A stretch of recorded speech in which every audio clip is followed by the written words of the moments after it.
Stephanie, it's not that cold in the food truck. I'm not gonna lie. It's decent in here. We've got gas heat. All right. You're joined by Chef Greg. B29 Streetery truck was pretty busy on Friday at the food truck rally, Greg. Yeah, I stood in line for a good 3.5 minutes. You were flying, man. We were trying. It was definitely a stretch, but seemed like everybody enjoyed the food, so that's the important thing. We all loved it. I had the grilled cheese and the patty melt.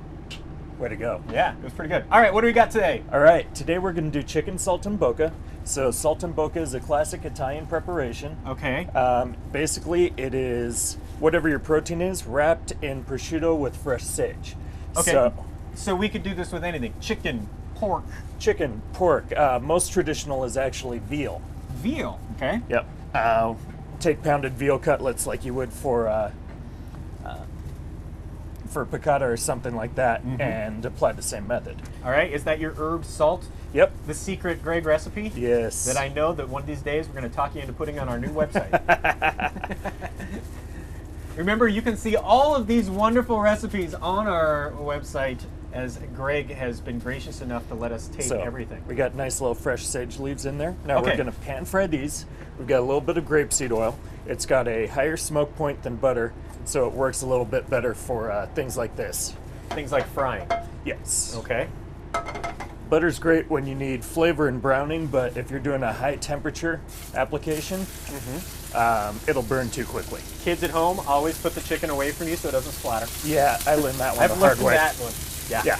All right, so the prosciutto around the outside of the chicken is going to do what exactly to the chicken? So what it does is it adds salt, flavor. Chicken is fairly neutral. Right. So one of those questions, what do you do with chicken to make it edible? Anything. Yeah. Yeah. So in our case, we're wrapping it with pork. Never a bad way to go. No, never. How long is it going to take each side? It looks like it's cooking pretty quick there. It cooks pretty quick. It takes about 45 seconds to a minute per side, and then it's going to pop in the oven, but we do have a couple of stunt doubles ready. Ah, the stunt doubles are prepared. Yeah. So in addition to this, what we have is a potato gratin.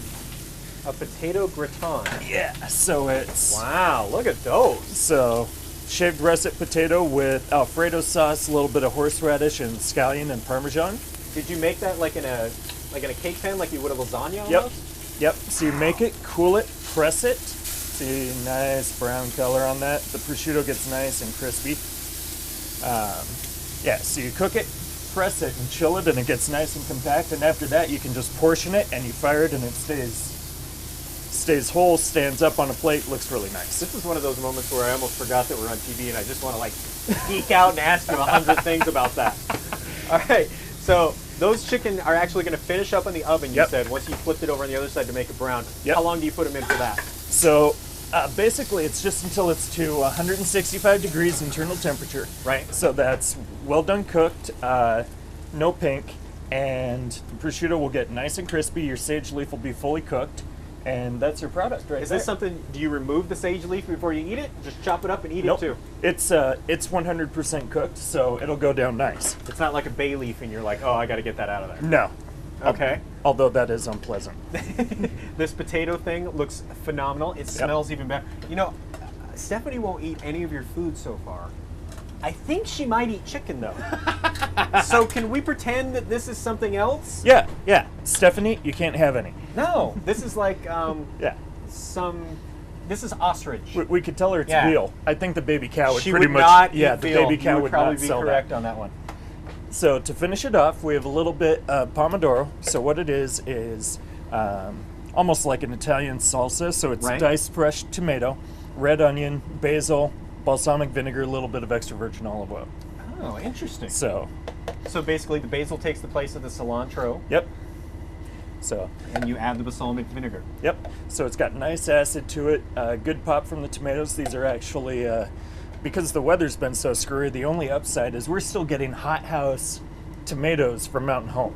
Really? Yeah, we're getting greenhouse tomatoes from Mountain Home in January. It's a little disturbing, but we're taking advantage of it. Yeah, I guess so. That's pretty cool. Are you going to be anywhere this week? Do we need to tell the kids about? Not that I know of. We're pretty much looking at caterings all week. I've got 4 on the books already, so... You're a very popular person, as we found out trying to get you to cater our employee party. We'll get you down here. You wait, Craig. Give me more than 24 hours notice. I'd love to come down. Welcome to TV. It takes like 15 seconds to say, let's go back to Stephanie.